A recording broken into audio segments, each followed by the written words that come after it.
We know that the ancient Egyptians were talented enough to build something as grand as the pyramids, but were they also smart enough to measure the speed of light? There's a theory circulating online that says exactly that. If you look at these two numbers, you'll see that they match completely. The first one is the speed of light in a vacuum measured in meters, and the second one is the latitude of the Great Pyramid of Giza. So, was it done on purpose, or is it just a coincidence? Well, happily, we can tell you that it's actually just a coincidence, not another conspiracy thingy. The Great Pyramid is just one of the many places in the world that share the same latitude. And more importantly, even if the ancient Egyptians had somehow measured the speed of light and chosen to keep it a secret from the rest of the world, they wouldn't have used meters to put it down. Meters were only defined at the end of the 18th century. The builders of the pyramids used a different unit of measure called cubits. 1 cubit is equal to 1.5 feet. Cubit was based on the length of the arm from the elbow to the tip of the middle finger, and it became popular in the ancient world. So if they wanted to impress the rest of the world and set the pyramids at a point that matched the speed of light in cubits, they would have to build their iconic constructions somewhere in Europe. And then the Danish astronomer who first measured the speed of light in 1676 would have been really upset to know that someone had done it centuries before him. So although they were ahead of their time in many aspects, the ancient Egyptians never measured the speed of light or used longitude and latitude to map their locations. The base of the Great Pyramid of Giza might seem like a perfect square, but it's actually an 8-sided structure, not 4-sided. Each of its 4 sides has a subtle concave indentation that splits it evenly from base to tip. The official version is that a British pilot was the first to notice it in 1940 while flying over the pyramid. He took a photograph that showed shadows highlighting these indentations. Some people think these lines are only visible from above and can best be seen at dawn and dusk during the spring and autumn equinoxes. This has led to a freaky theory that the ancient Egyptians might have designed the pyramids to communicate with something looking at them from above. Now, the Great Pyramid is one of only 3 pyramids that used to have a swivel door. It weighed around 20 tons, but they could still easily open it from the inside. Its precise fit made it nearly invisible from the outside, with no visible latch or handle. There were only slight variations in the exterior stone that gave out an opening. The other 2 pyramids with similar doors belonged to Khufu's father and grandfather. The Great Pyramid also has a hidden void at least 100 feet long that was only found in 2017. We still don't know what lies within the space, what purpose it served, or if it is the only space of its kind. Researchers used the same tech to see through cathedral walls, Mayan pyramids, and even volcanoes.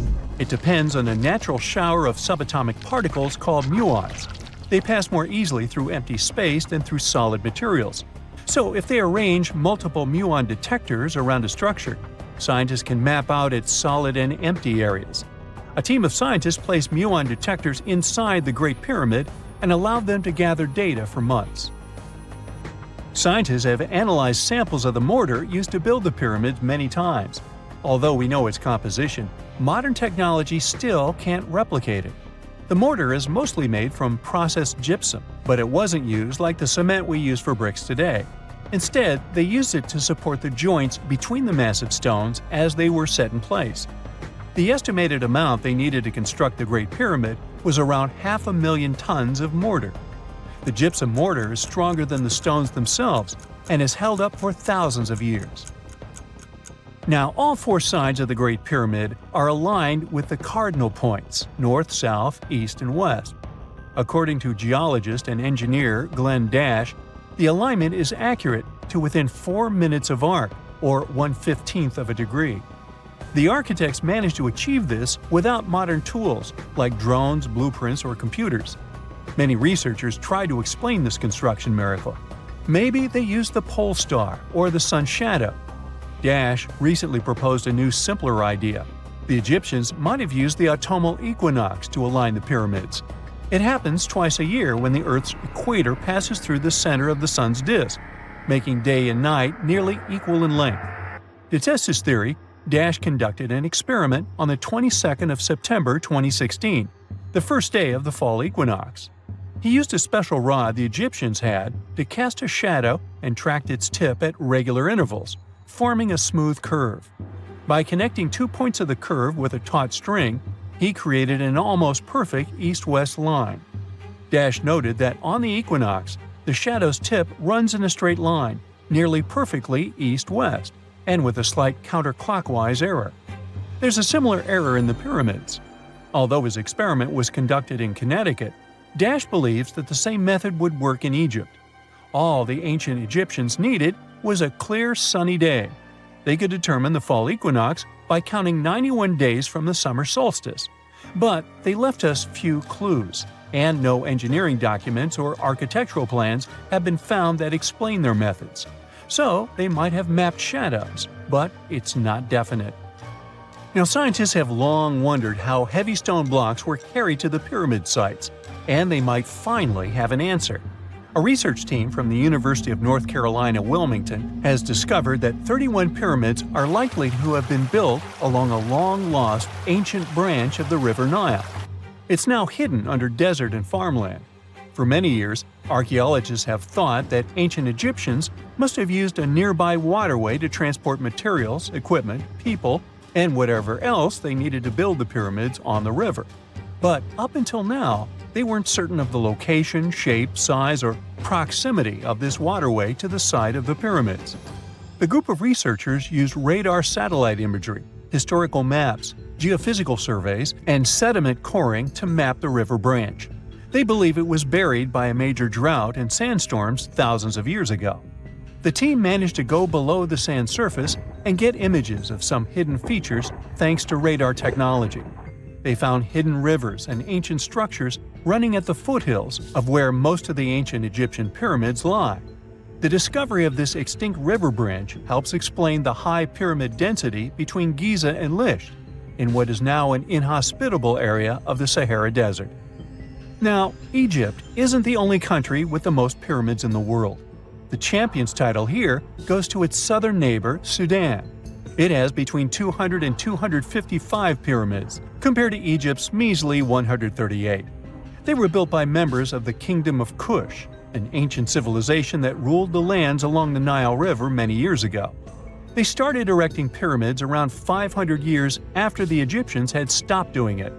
Their pyramids are much smaller than the Egyptian ones, but were built for the same purposes. Archaeologists are still working to find out how the pyramids in the Sudan were built, how long it took to complete them, and what happened to their society. A gruesome discovery took place in Egypt some years ago. You want to hear about it? 16 human hands, carefully buried in 4 eerie pits.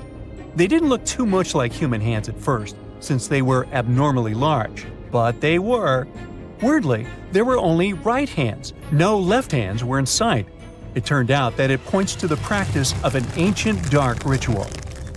Old Egyptian art and tales talked of a ceremony where warriors would present the right hand of their adversaries as proof of victory and ask for gold in return.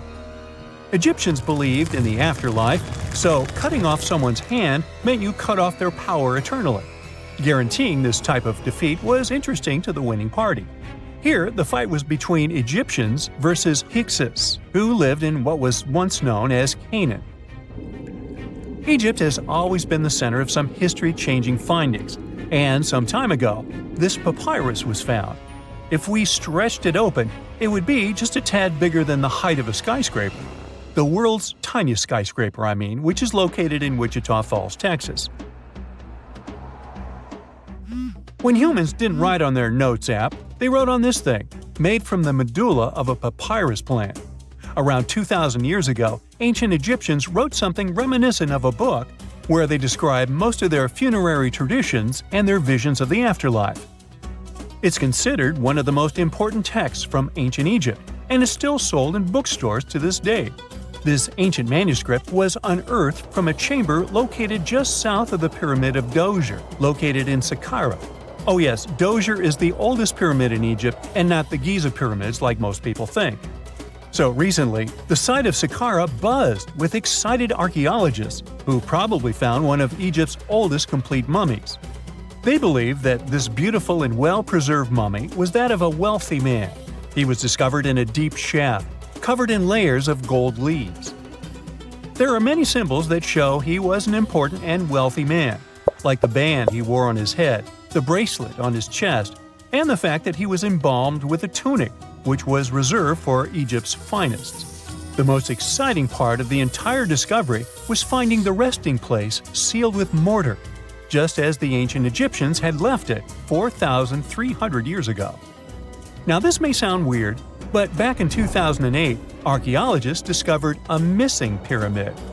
Now it went missing because it deteriorated over the span of 4,000 years. Today, you can only see its base. It was a pretty important site back in ancient times.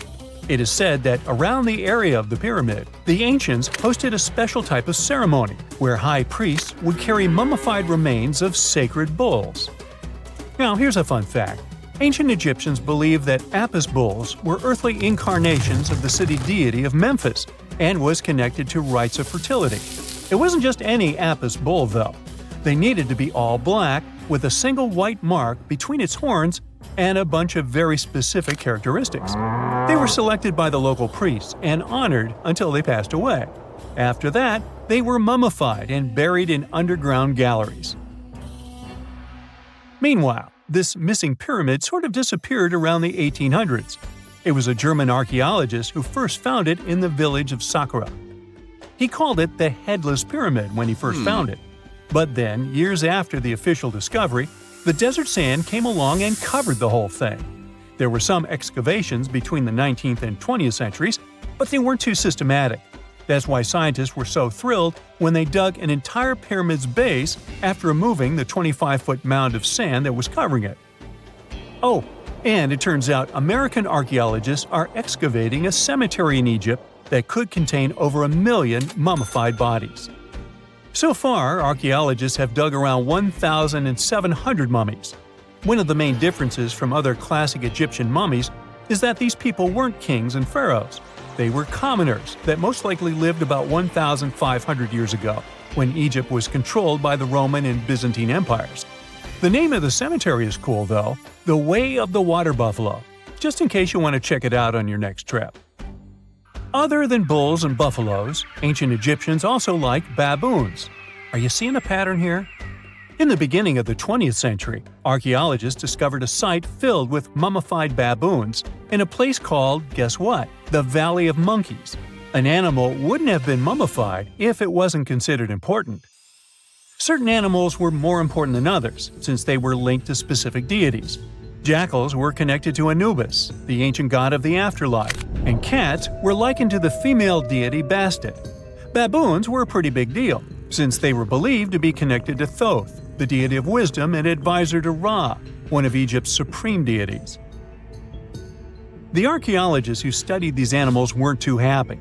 They think these baboons were kept inside and were deprived of sunlight for most of their lives. They had extreme vitamin D deficiencies and they were poorly fed. Maybe Thoth got angry with these baboon keepers. Just a guess. Since there's never a boring day for archaeologists in Egypt, they also found human mummies with golden tongues. Since Egyptians were all about the afterlife, they believed that golden tongues might help a person speak once they pass to the other side. I mean, it's a long shot, but hey, why not? Some of these mummies were placed in wooden coffins with goods, such as necklaces, pottery, golden artifacts in the shape of lotus flowers and scarab beetles, and iPhones. Just kidding. A new temple was also unearthed recently in Egypt. Scientists believe it was dedicated to honor Zeus Cassios. That deity would be a cross between Zeus, the almighty Greek deity of the sky, and Mount Cassios. While digging around the Sinai Peninsula in Egypt, archaeologists spotted 2 pink granite columns poking out of the ground, and bingo. They believe these columns represented the temple's front gate and collapsed during an earthquake many years ago. And speaking of deities, there weren't only super serious deities. Recently, scientists unearthed a golden ring in a city south of Cairo.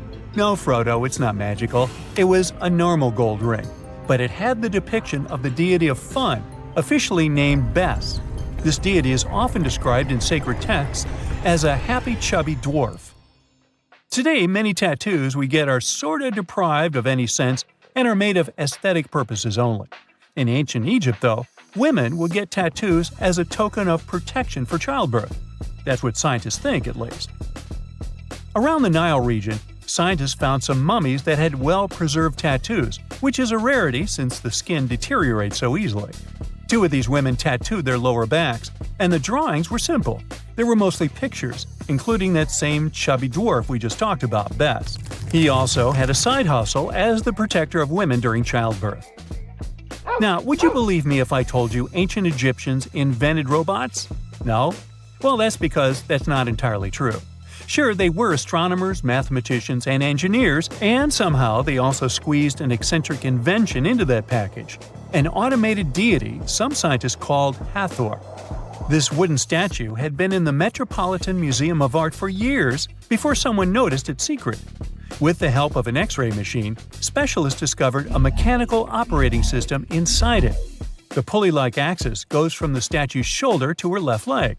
When the system rotates, the statue raises and lowers her hand. Hey, pick me! Pick me! I got my hand up here. Most people know that pyramids were built as grand tombs for the pharaohs, designed to ensure they had a smooth journey to the afterlife. The Great Pyramid of Giza, for instance, was constructed for the pharaoh Khufu. But what most people don't know is that this whole pyramid building trend started right here, with the step pyramid of Djoser, about 4,700 years ago. This massive structure was built for Pharaoh Djoser, a ruler from Egypt's 3rd dynasty. It rises 7 layers high above the ground and stands about 200 feet tall. We think of it today as a phenomenal architectural project, but for ancient Egyptians, the step pyramid of Djoser turned out to be more like a massive experiment, a trial run, if you will, to perfect their building skills before they moved on to even more ambitious pyramids. Reaching new heights is super exciting, but the real mystery is what is going on below the ground. In this pyramid's underground labyrinth, there is a network of tunnels stretching about 3.5 miles long, and some researchers believe these tunnels might have been part of a sophisticated water system that could completely change what we think about pyramid construction. Let's talk about this massive complex located in Saqqara. Surrounding the pyramid, there's what's known as a dry moat, a continuous trench that is up to 164 feet wide and almost 2 miles long. It forms a sort of rectangular shape around the pyramid. This trench has an average depth of about 65 feet. Now, if you were to add up all the earth and rock they dug out to create this moat, it would be about 10 times the volume of the step pyramid itself. For the longest time, people just assumed this trench was nothing more than a huge quarry, a place where they dug up stone and clay to build the step pyramid. Makes sense, right? But when you take a closer look, it doesn't add up. The trench is too narrow and deep to be practical for mining, and its layout doesn't match anything we know about ancient Egyptian quarrying methods.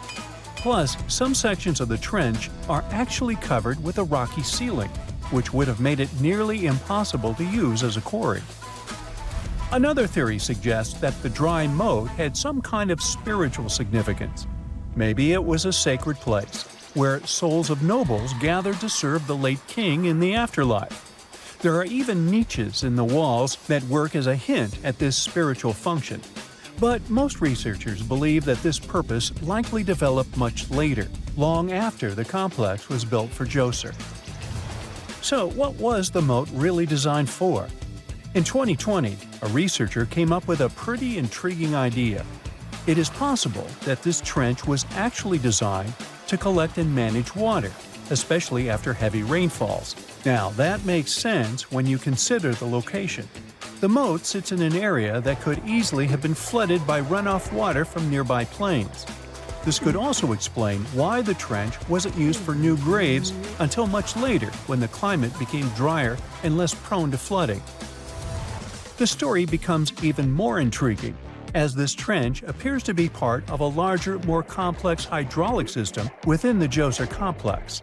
It is like the trench has several compartments, carefully carved out of the rock and connected by tunnels. These compartments likely served as a part of a water treatment system, where water would flow from one compartment to the next, getting cleaner as it moved along. Now, here is where things start to tie into the pyramid itself. The Djoser complex has a series of underground shafts, and some researchers think that water from the moat's deep trench might have been used to power a hydraulic lift system, and this giant water-powered elevator could have been used to raise the heavy stones needed to build the pyramid.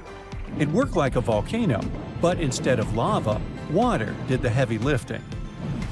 Imagine a big deep hole in the ground at the center of the pyramid site. Inside this hole, there was a huge wooden platform, kind of like a giant raft that could move up and down. When the workers wanted to lift a heavy stone, they would fill the hole with water. As the water rose, the wooden platform started to float up, carrying the stone with it, almost like a giant water-powered elevator. When the stone reached the right height, the workers slid it off the platform and onto the pyramid. The idea is that water from the deep trench, after being cleaned and filtered, would flow into these shafts. A massive float, possibly made of wood, would then rise as the water filled the shaft, lifting the stones up to where they were needed for construction. Once the stone was in place, they'd let the water out, lowering the platform back down to the bottom, ready to lift the next stone. This fancy hydraulic lift system could have been a game changer, making the whole building process a lot faster and more efficient without using a lot of workforce. It is like the ancient Egyptians were already embracing the whole idea of work smarter, not harder. But of course, not everyone is on board with this theory.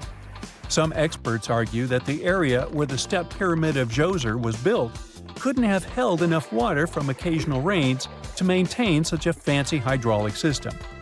The main theory suggests that, in the past, there might have been some kind of lake nearby that would have filled up after a period of rain, and this lake could have supplied water to the complex's hydraulic system.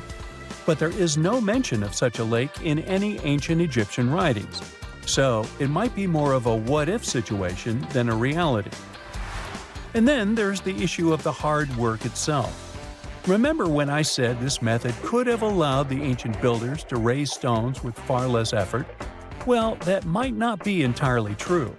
According to some experts, just building this hydraulic device would have required a lot more heavy work than simply moving the stone blocks using good old-fashioned manpower.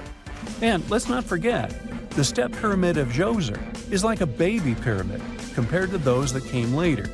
The stones used for Djoser's pyramid weighed, on average, about 660 pounds each, which is nothing compared to the more than 2.5-ton blocks used later for the pyramid of Chephren. If this cool water lift theory gets completely ruled out, we still need to explain how this pyramid was built in the first place. To answer that, we need to rewind a bit and talk about the original plans. See, before Djoser's tomb became a pyramid, the idea was to construct a simple mastaba.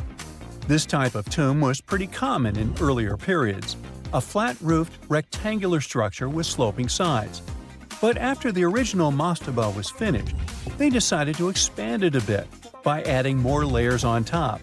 And then they added even more layers, until the construction reached 6 distinctive steps, each one smaller than the previous. And they probably did all this by raising those heavy stones using ramps, not a water-powered elevator. There is still so much we don't know about the step pyramid of Djoser. More research is definitely needed to fully understand how this system worked, or if it even existed at all. But the idea of using water to help build the pyramid adds a whole new layer to our understanding of ancient Egyptian engineering. It's a powerful reminder of just how clever and resourceful those builders were, using the natural landscape and the power of water to create one of the most iconic monuments in history. If there's a question that still baffles archaeologists to this day, it's this one. How did the ancient Egyptians build those magnificent pyramids? As far as we know today, their resources were quite limited, especially in terms of tools and building materials. We still don't have a fully satisfying answer, but hey, we've got some pretty amazing theories worth considering. The leading contender among these theories involves the clever Egyptians employing a sneaky strategy. Now picture this, They constructed a slanted and curving mound made of bricks, earth, and sand encircling the pyramid to be. As the pyramid grew taller and taller, they simply increased the height and length of this wacky structure. It's like they were playing an ancient game of Jenga. Now, how did they get those massive stone blocks up there? Well, according to the legendary ancient Greek historian Herodotus, they used sleds, rollers, and levers. It sounds like they turned construction into a supersized game of tug-of-war. And guess what? Herodotus also claimed that the Great Pyramid, the one from Giza, the granddaddy of them all, took a whopping 20 years to build. There's more. Herodotus also dropped a mind-boggling number on us. 100,000 men were supposedly involved in this pyramid extravaganza. Did they hire the entire Egyptian population? Well, it might not be as far-fetched as it sounds. These men were probably mostly farmers, so they probably focused on the pyramids when there wasn't much work to be done in the fields. Like during the flood season of the Nile River. Obviously, specialists in the archaeological community had something to add to this theory. By the late 20th century, they discovered some evidence that suggests the workforce might have been smaller and more permanent than previously thought. Instead of a massive army of 100,000 pyramid builders, they proposed that a modest crew of around 20,000 workers, accompanied by support personnel like bakers, physicians, and even spiritual leaders, could have gotten the job done. There was also this theory that claimed that the pyramids were actually built from the top downward. It suggested that these colossal structures were nothing more than isolated hills used as quarries. The stones were supposedly drawn from these hills, and over time, competing engineers took charge and transformed them into the iconic pyramids we know today. Now, before you dismiss this theory as a wild fantasy, some folks thought it wasn't completely crazy. After all, there are instances where isolated hills exist, so maybe this theory had a tiny glimmer of truth. Whether it involved ramp building or ingenious work schedules, one thing is clear. Those pyramids have definitely left their mark on history and on our imaginations. Now, speaking of ancient Egyptian mysteries, there's this gigantic unfinished obelisk sitting in ancient Egypt, and scientists are trying to figure out how it was shaped. Now, some people suggest that our industrious ancestors used handheld pounders to get the job done. One expert has a different take on the matter, though. He argues that if we take a closer look at the pattern left behind by the shaping tool, we'll notice something peculiar. The walls of the trenches surrounding the obelisk display a neat and even pattern, which is pretty unlikely if they were pounded away by mere mortal hands. According to this expert, those horizontal striations are usually the result of a tool that takes breaks while removing material, leaving its mark on the surface. But wait, there's more. Imagine the tool being rocked back and forth against the trench walls, clearing away the waste to keep the trench from narrowing. Well, in that case, the tool might have left some funky horizontal striations where it was pressed against the sidewall. This sounds like some fancy technology at play, don't you think? And guess what? The dynastic Egyptians probably didn't have access to that kind of know-how. Another famous Egyptologist from way back also uncovered a bunch of core drills during his adventures. Although the actual drill bits are missing, his collection houses these particular core remnants made of limestone, alabaster, and even granite. These constructions aren't the only amazing thing the ancient Egyptians left behind, though. As it turns out, the Egyptians were the genius minds behind the creation of the handheld mirror. Yeah, that little mirror you use every day to check yourself out. But here's the twist. These mirrors are like pieces of art. They were decorated with inscriptions and figures. But that's not all. The Egyptians had a serious concern with their appearance. They knew the importance of personal hygiene and looking fabulous. So, in their quest for pearly whites, they invented toothbrushes and toothpaste. Dental problems were pretty common back then, and their smiles weren't exactly all white. Dentistry wasn't their strongest suit, you see. Maybe their minds were distracted by all that pyramid building. So that doesn't mean those ancient toothpaste recipes weren't amazing. One delightful concoction included rock salt, mint, dried iris petals, and pepper. Some brave dentists in the 21st century tried it out, and it worked pretty well. Ground-up ash was also used in another recipe to create a tooth cleansing paste. Mint was missing, so that didn't do much for their breath. That's when the genius Egyptians came up with the world's first breath mints. They made tablets from heated spices like cinnamon, and they mixed it with honey. Now, let's shift gears to home decor, Egyptian style. They surely took ornamentation to the next level. While the concept of decorating furniture started in Mesopotamia, the Egyptians cranked it up a notch. They went all out with different colors of ink and even developed various weights of paper. Oh, and let's not forget about those cute little area rugs we all have in our homes today. Guess who came up with the idea? Yep, the Egyptians. They used the versatile papyrus plant to make those cozy rugs. And speaking of trends, the Egyptians loved their knickknacks. They had an assortment of small figurines in the shapes of cats, dogs, and people. These statues were made from various materials, like simple sun-dried mud to the ultimate bling of gold. It all depended on how loaded you were. The Egyptians were also all about farming, and they knew that clean water was crucial for their crops and animals. That's why they came up with some nifty inventions and techniques to make sure their land was fertile and their plants were happy.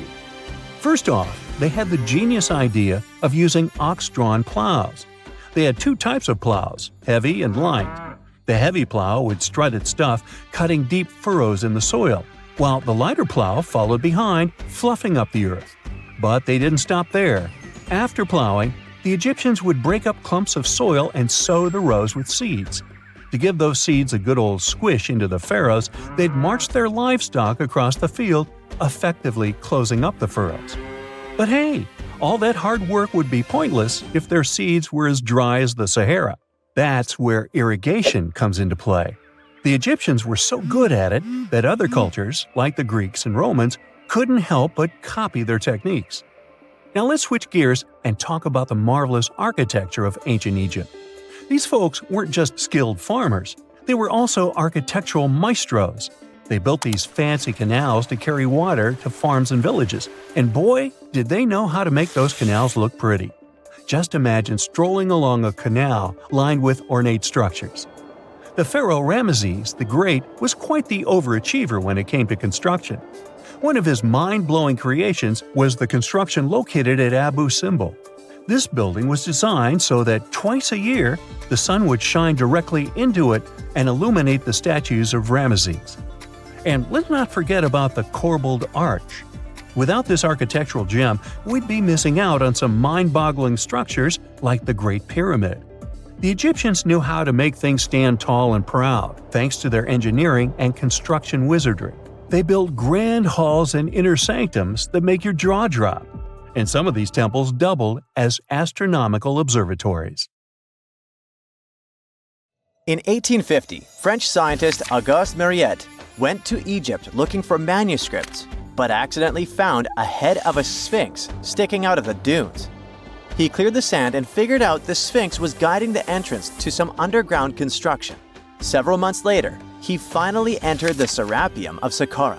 Inside, he found an enormous granite sarcophagi with remnants of 64 bulls.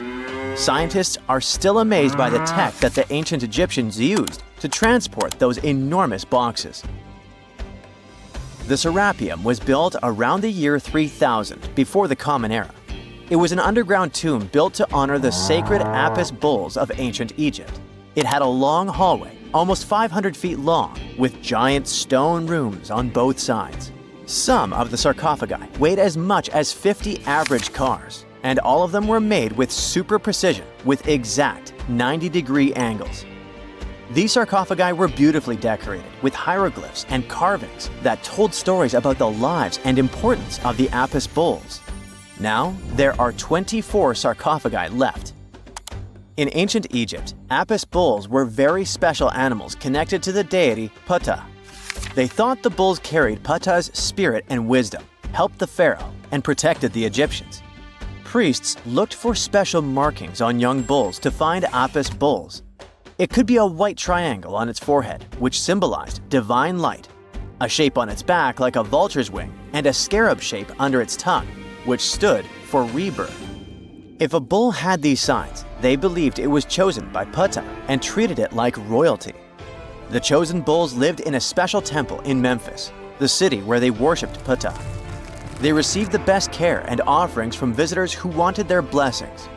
When an Apis bull passed away, it was treated with great honor and mummified. When Mariette entered the Serapeum, he noticed traces of rollers on the gallery's floor and found 2 wooden horizontal winches. Each had 8 levers. Later, other explorers saw double rails. The burial chambers were lower than the hallway floor. To get the boxes into place, workers filled the chambers with sand so the sarcophagi could be rolled in straight.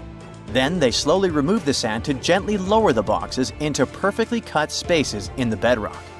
A carved stone sign found in the Serapeum said it took 28 days to move just one sarcophagus and its lid into its spot during the time of Ptolemy II. The extreme precision of the sarcophagi with 90-degree angles also has an explanation. Ancient Egyptians wrote texts, or rather, papyrus, on geometry a long time ago. It shows that they knew the approximate number pi and could calculate the volume of a pyramid with its top cut off. If they could figure out complicated math like that back then, it makes sense that they could also carve perfectly flat surfaces 500 years later. All this sounds pretty legit, but some people think certain things don't add up here. The size of boxes is way larger than the size of bulls, yet they buried pharaohs in tiny coffins that barely fit their bodies. The sarcophagi are made out of granite with crazy precision, and they could have just used limestone, which would have made things way easier. The transportation of the boxes seems pretty simple, but only in theory. If one person could pull about 440 pounds, then at least 250 people would be needed to pull just one box. The tunnels in the Serapeum are really narrow, only about 2 feet wider than the boxes themselves. There's no way hundreds of people could have squeezed into those tight spaces to pull the boxes. And even if they did, how would they turn the box in the cramped corridor, lower it into its niche, and place it perfectly in the middle? Somehow, they did this 24 times, and every box is centered perfectly. Plus, the chambers were dusty, and there were no signs of soot from lamps. This means they must have worked in almost complete darkness. The real use of the boxes could also be different. A long time ago, even before the Egyptian pharaohs ruled, the local people already knew how to use fermentation. It happens when tiny organisms called yeast eat certain ingredients like starch and turn them into gas and ethanol. So someone in ancient Egypt probably put food like barley, bread, and even meat inside a giant stone box, then closed it tight with a heavy lid. These stone boxes, carved from granite, were so precisely made that they were almost completely sealed, so nothing could escape from it. As the yeast inside the box started working, it created more and more CO2 gas. It built up pressure inside the box. The granite boxes were incredibly strong. They could handle more pressure than a car tire can hold. When granite was squeezed under such pressure, its crystals produced a tiny electric charge. This effect was possible because granite contains quartz, a material that reacts to pressure this way. The process also needed meat or animal parts, possibly to help the yeast grow better. Meat contains something called oleic acid, which yeast needs to keep growing and to survive the bad effects of the ethanol it produces. As the pressure inside the box kept growing, the combination of gases and electricity made these boxes not just ancient fridges, but powerful energy systems. Over time, the pressure inside got so strong that it could push the lid open and the gas would escape with a pop. But when people rediscovered the Serapeum in 1850, they found old drawings that showed piles of stones stacked on top of some of the box lids. So, someone long ago probably tried to make the lids even heavier by adding extra weight to make it harder for the gas pressure to push them open.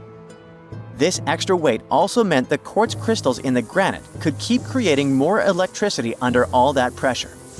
If someone opened one of these stone boxes thousands of years later, they would only find bones from bulls that were placed in the box. And that's exactly what Mariette discovered in the 1850s. They opened the Serapeum for visitors soon after the first excavations in the second half of the 19th century. Prince of Wales even had a luncheon with his guests in one of the sarcophagi. Sands and earthquakes made the site inaccessible for a while, but now you can visit it again and try to solve the mystery yourself. With new tech, we could have answers to many other historical mysteries soon. A team of scientists at Chicago's Field Museum of Natural History recently used a special CT scanner to learn more about ancient Egyptian mummies without unwrapping them. They gently rolled 26 mummies on custom carts out to the parking lot, where the scanner was waiting. It took thousands of detailed X-ray pictures of each mummy and their coffins. When all the pictures were put together, they created 3D images that showed what was inside, the skeletons, and some artifacts. The scientists hope these images will help them understand ancient Egyptian burial practices from over 3,000 years ago. Even though the scanning process only took 4 days, it might take 3 years to study all the data. But scientists were able to learn some personal details about the mummies.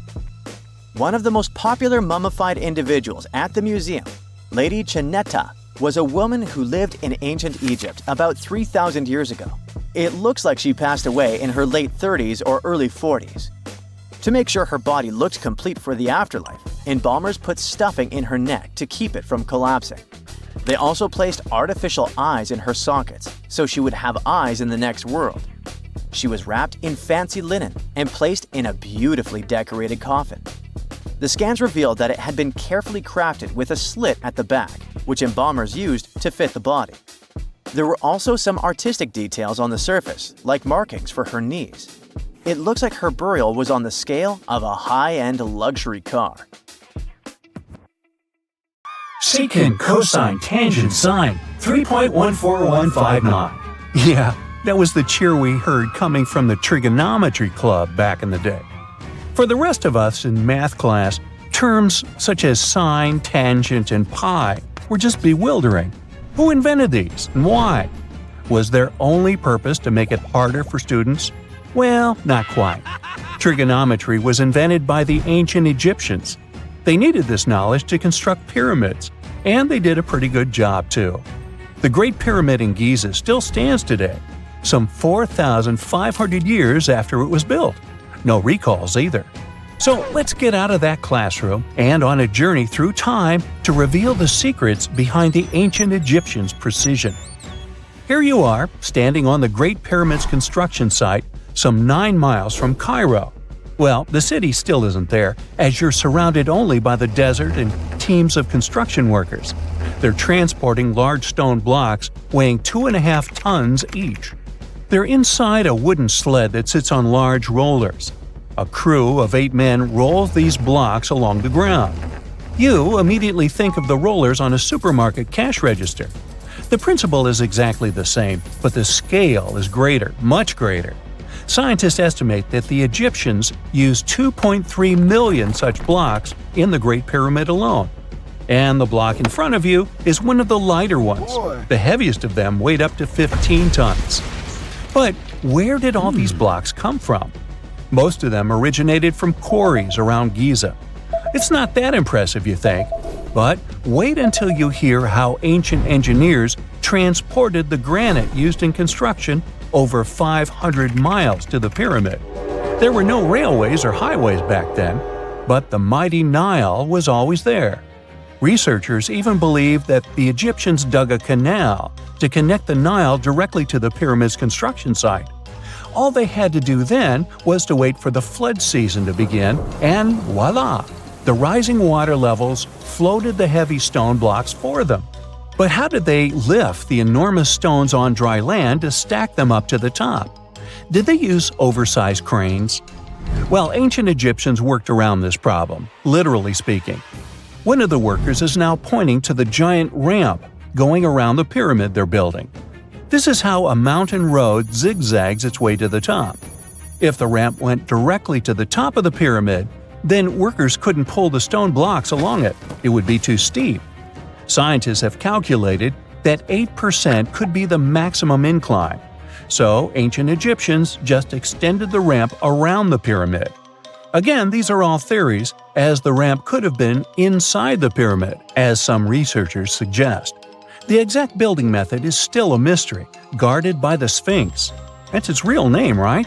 Wrong. As the Great Sphinx is just the statue's alias. You know, the name writers take when they want to hide their true identity, or a singer's stage name. The Sphinx's real name, translated from Egyptian, means Horus in the horizon. That was the name for the Egyptian deity of the sky. The trail of mystery doesn't end there. As a man walks past you with a bucket of paint, he's going to add a touch of color to the Great Sphinx. Researchers found specks of this red color next to its ear. That was some strong paint, as it survived for thousands of years. You are now standing straight in front of the Sphinx. You look up. It's very tall, right? 66 feet to be precise. Now resist the urge to take a selfie. You can do it. Now you notice something else. It looks like the Sphinx is in the center of a giant triangle in the back. That's one side of the Great Pyramid. And no, your eyes are not playing tricks on you. The Sphinx really does sit in the center of the pyramid's lateral face. Here's where math comes in handy. A pyramid has 4 sides, called lateral faces. There's also a 5th face, the base, but that's not visible. It's, wait for it, face down. The Sphinx has one last mystery to reveal: its age. Scientists agree that Pharaoh Khafre built the Sphinx. He ruled after his father, who had built a great pyramid nearby. So both structures were finished around the same time. Let's talk about numbers again. You've heard of Cleopatra, the Egyptian princess described as a woman of great beauty. Hello? She saw the pyramids, but she lived closer to the time of the first iPhone than the time of the people who built the pyramids. Fascinating, right? You can see thousands of people around you. They're working hard to build the pharaoh's tomb. But how many of them are there exactly? One Greek philosopher estimated there were as many as 100,000 workers. Seems like an okay number for such an enormous structure, but it can't be true. Science simply can't back up this number. Egyptologists put the total number of workers at 30,000. And yes, Indiana Jones was one of them, at least on the big screen, but he showed up late. Egyptologists know a lot about the pyramids, but not everything. Not because they don't want to, but because they haven't yet dug up enough evidence. They can only guess how the building process went. First, engineers would arrive to choose the right spot and do the necessary measurements. That's why they needed all that complicated math. Then, it's time for sourcing the material, the large stone blocks I mentioned earlier. When boats deliver them to the site of the future pyramid, workers can finally do their thing. They operated in smaller groups, but there were at least 2,000 of them chiseling and carving away at any given time. Sounds like a typical construction site today? Well, that's because it is, just thousands of years ago. It's amazing what ancient Egyptians were able to achieve with just copper and stone tools. The pyramid is now complete in front of you. But is it the same pyramid we see today? Why is this structure shining bright in the desert sun? Isn't it supposed to be a dusty yellow color? Well, no. Human activity and the elements have completely stripped the outer layer of stones over time. Expert craftspeople polished these blocks using nothing but stone and sand. The end result was a smooth and shiny rock. On the day it was completed, the Great Pyramid of Giza was a perfect triangle of light.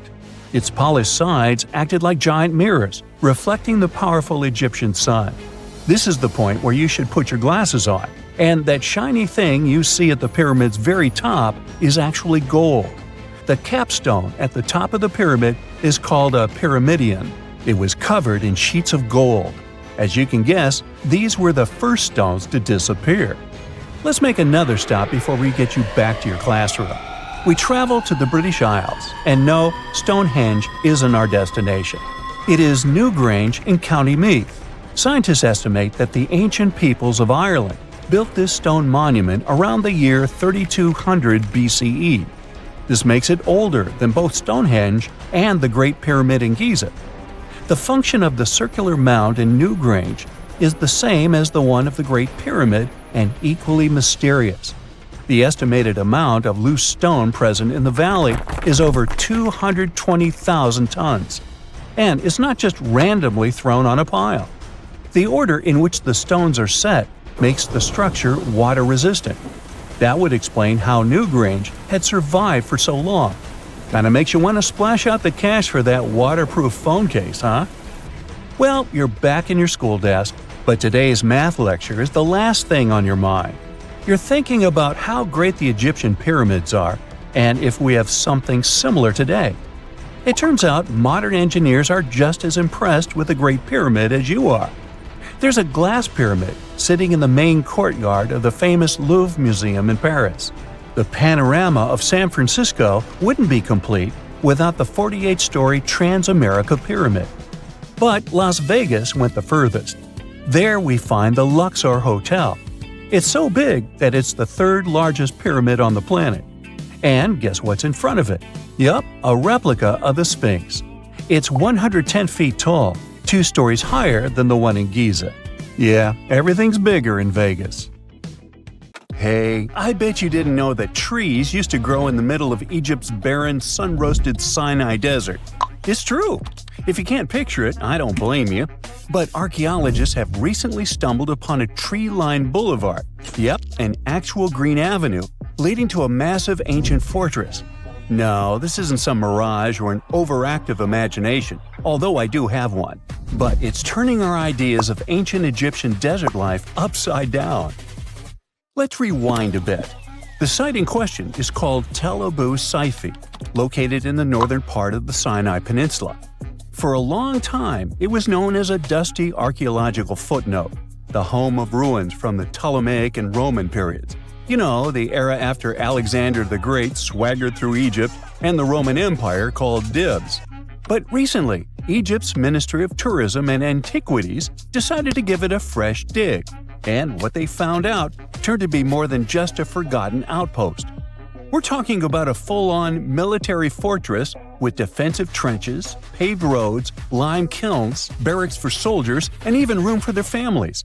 A whole bunch of living quarters right in the middle of a desert doesn't feel very homey until you remember our star, the unexpected Green Avenue.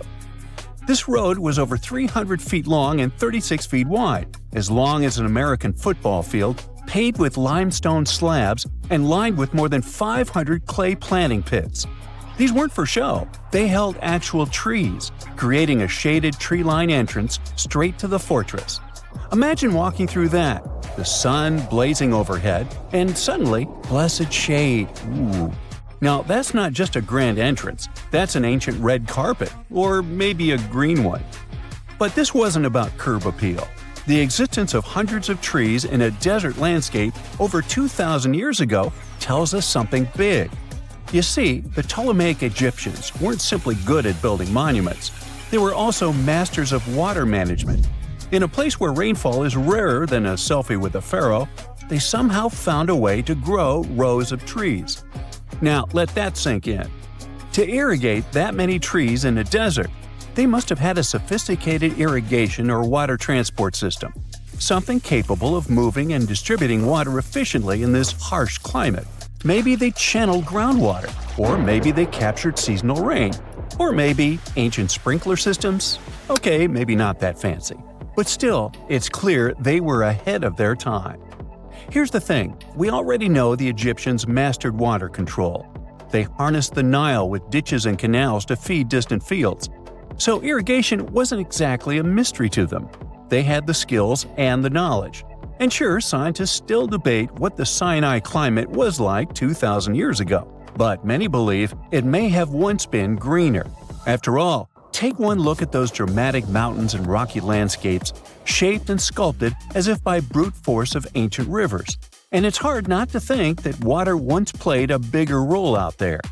Plus, archaeologists have found tons of evidence showing that Ptolemaic Egyptians cultivated fruits, vines, and trees on a large scale. In other words, growing a forest in a desert might feel wild to us, but to them, it was just another Tuesday. And now, this Green Avenue is making archaeologists wonder, what if similar irrigation systems were used elsewhere, say for transporting the enormous stones used to build the pyramids? There's already a theory that ancient rivers or human-made canals helped move those stones. And the Tel Abu Saifi discovery? Well, it might just be the missing puzzle piece. This isn't just a dream. Back then, rivers were like highways, power grids, and cargo trains of the ancient world all rolled into one. Egyptians used them for everything: irrigating crops, trading goods, powering industry, and even mobilizing for war. If you were doing something important, odds are it involved a river. But wait, it gets even better. Excavations revealed deep defensive trenches, like ancient moats, dug more than 6 feet deep around the fortress. Those weren't just muddy ditches. They were part of an elaborate defense system designed to be filled or bridged to control access. Think of it as ancient Egypt's version of a retractable security gate, minus the hydraulics. And while the trenches were keeping intruders out, life inside the fortress was bustling. Remember how we said archaeologists had found military housing units? It turns out soldiers might have lived there with their families. So this wasn't just a barracks. It was a thriving community, with meals, routines, kids playing, and probably a whole lot of ancient gossip flying around the dinner table. In addition to all the military stuff, researchers found 4 massive lime kilns used to produce quicklime, an essential ingredient for making construction mortar. These kilns are a big deal because they suggest that during the later Roman period, Tel Abu Saifi turned into an industrial hub. It was like the Home Depot of ancient Egypt, churning out materials to build and repair buildings. But here's where the plot thickens. Underneath all of this, beneath the roads, the trenches, the kilns, archaeologists found the corners of an even older structure, a mystery building. Could it be the remains of a third, much older fortress?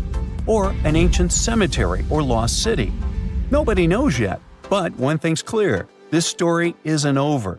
Honestly, this might be the coolest archaeological cliffhanger of the decade.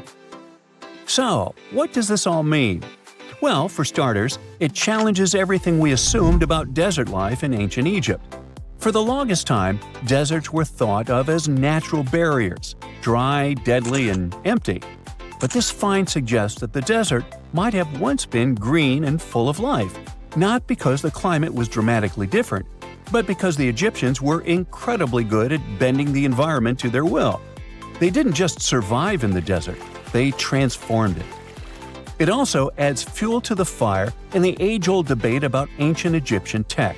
If they could build a fortress with tree-lined roads, moats, irrigation, and industry in the middle of the Sinai, is it really such a stretch to imagine they could engineer water channels to move pyramid stones? Forget the Ancient Aliens TV show.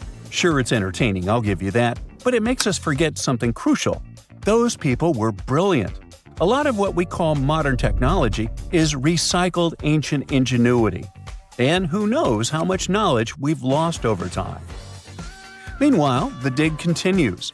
Scientists are now mapping the entire Tel Abu Saifi site, trying to piece together how all the structures connect.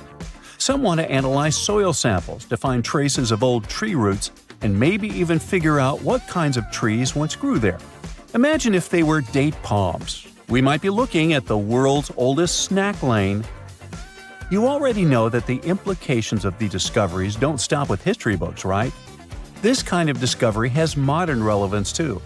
Our world is going through a lot of change, with crazy weather and huge heat waves. So maybe we should be asking, what can we learn from ancient civilizations that once made the desert bloom? If nothing else, Tel Abu Saifi reminds us that the ancient Egyptians were more than just pharaohs, pyramids, and mummies. They were visionary planners, eco-architects, and straight-up problem solvers. They didn't wait for nature to hand them what they needed. They engineered it. And thanks to discoveries like this, we're getting a clearer picture of just how advanced and, frankly, how cool ancient Egyptian civilization really was. So next time someone tells you deserts are just empty wastelands, you can hit them with this fun fact. Over 2,000 years ago, in the heart of the Sinai Desert, there was a fortress with a tree-lined avenue, moats, military housing, an industrial center, and even a secret underground structure. Take that, sand dunes! Who knows what else is still buried out there, waiting to rewrite history? On April 15, 2019, An unexpected fire almost destroyed one of the most famous buildings in the world, the Notre Dame Cathedral in Paris. Most famous buildings in the world. Fire that nearly destroyed it. The blaze that has been ravaging the cathedral. It spread quickly, burning through the tall spire and most of the roof. The fire began in the evening and was raging until the next morning. The flames destroyed much of the roof, but firefighters managed to save the main part of the cathedral and priceless pieces of art that were inside. But it was a narrow escape. Who could have known that it was a blessing in disguise, sort of? After the fire, a team of about 50 archaeologists started working at the ruins. They found some artifacts dating back over 2,000 years. One of the most interesting finds was 2 lead coffins, or sarcophagi. Scientists who studied it had to wear special clothes to protect them from lead when they were opening the finds. They found the bones of 2 wealthy men inside, but despite their riches, it looked like they had had tough lives. One of the men was easy to identify because there was an epitaph on the coffin. Only wealthy people could afford lead coffins in the 18th century because they helped to keep the body in good condition. But the coffin was broken, and there were only some bones, some hair, and bits of clothing left inside. The scientists could tell from the bones that the man didn't move around much and had a health condition called gout. It affects joints, especially the knees, so he was sure to have a hard time walking. Money couldn't help him get rid of that, but he used it wisely though. Antoine helped to pay for the cathedral's choir and ordered some paintings that are now in the Louvre Museum. The person in the second sarcophagus remained a mystery for a long time, but scientists say they might know who he was. When they first looked at the bones, they found that they belonged to a man who was between 25 and 40 years old. They also saw that he probably rode horses from an early age. This man's bones showed signs that he had long-lasting health problems, and most of his teeth were missing before he died. His skull was shaped differently, possibly because he wore a special headband as a kid. The researchers think that this man might be the French poet Joachim du Bellay, who lived between 1522 and 1560. He was a skilled horse rider and had lung problems. It's strange that, although he wasn't a church leader, he was buried in a cathedral and not in a side chapel near his uncle like his family wanted. Scientists think that either he was buried in a temporary spot that later became permanent, or his coffin was moved after all his works had been published. Only a DNA test could establish if it was really Joachim du Bellay, so the mystery lives on for now. The fire did help to solve another Notre Dame mystery: how the thin walls support the vaulted ceiling at such a great height. When it was finished, the cathedral was the tallest building since the Great Pyramid, with a height of the vaults of 105 feet. That's about the height of a 10-story building. The fire of 2019 revealed a secret hiding inside the walls: thousands of iron staples. Each of them is about 8 to 20 inches long, like the length of a ruler or a little longer, and they weigh 3 to 9 pounds. Before using iron, builders would put wooden rods between the walls to help keep everything steady, but wood is not as strong as iron and can break more easily. Iron is also easier to hide inside the walls, so it made the cathedral look like it was held up by magic. This idea of an iron skeleton was so good that other churches started using it too. By the way, we could have lost Notre Dame completely in the 19th century. The Parisians were tired of the Gothic style and signed a petition for Notre Dame's demolition. And that's when famous writer Victor Hugo, who loved architecture, saved the cathedral with The Hunchback of Notre Dame.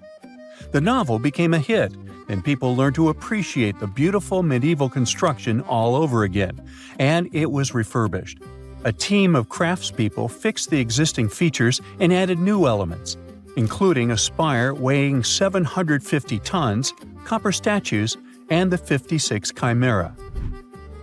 The gargoyles that became the symbols of Notre Dame weren't there from the start either. It took almost 200 years to finish the cathedral, and during that time Gothic style came into fashion. So, by the time it was finished, Notre Dame had dozens of those mythical creatures made of limestone. They had a very practical function: to channel water away from the walls and foundations and save the building from erosion. In 1926, a book called The Mystery of the Cathedrals was published in Paris. It said that the secrets of alchemy were hidden right on the walls of Notre Dame. Yes, that ancient form of magic that was mentioned in Harry Potter. Alchemy isn't a real science, but art experts now mostly agree that Notre Dame is an alchemical text in stone. On the roof of one of Notre Dame's towers, called the North Tower, there is a picture carved in stone, not of any saint, but of an alchemist. He's wearing a special Phrygian hat. It shows that the person is part of Hermeticism, a group that studied secret knowledge. At the main entrance of the cathedral, there's a big door called the Portal of the Last Judgment. The author of the book said that this door has clues about the Philosopher's Stone, which alchemists believe could turn regular metals into gold and give people eternal life. On the central part of this door, there is a carving of a woman holding a ladder with 9 steps. This is called the Ladder of the Philosopher. It's meant to show the 9 steps or stages that an alchemist must go through to complete their work. All around the cathedral, there are more stone bas-reliefs. One of them shows a man holding a shield with a symbol called a caduceus. It's a symbol of the deity Hermes, and it also represents Mercury, a crucial element in alchemy. In the story of Hermes, this staff had the power to bring people back to life. There are also 12 scriptures of the apostles decorating the arches on the sides of the door. One of these apostles is pointing up at an angel, and the angel is pointing toward the left bank of the Seine River.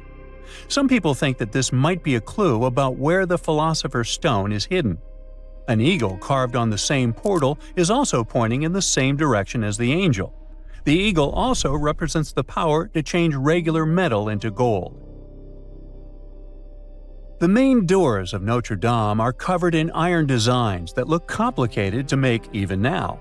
So they seemed almost impossible in the Middle Ages, when there were no fancy machines we have now. According to a legend, the ironwork was made by a young metalworker named Biscornet. It took him months of demanding work, but finally, the iron designs were finished and put onto the doors of the cathedral. When the people saw it, they could hardly believe that a human could create something so beautiful. They said he must have made a deal with evil forces, and the swirling designs look like the number 666. The fact that his name means two-horned only made things worse. Not long after the doors were installed, Biscornet passed away from all the stress and hard work. But for many people in Paris, it was only proof of the rumors. They believed that something really dark and otherworldly had come to take the man's soul as part of the deal he made to create the doors. Ooh.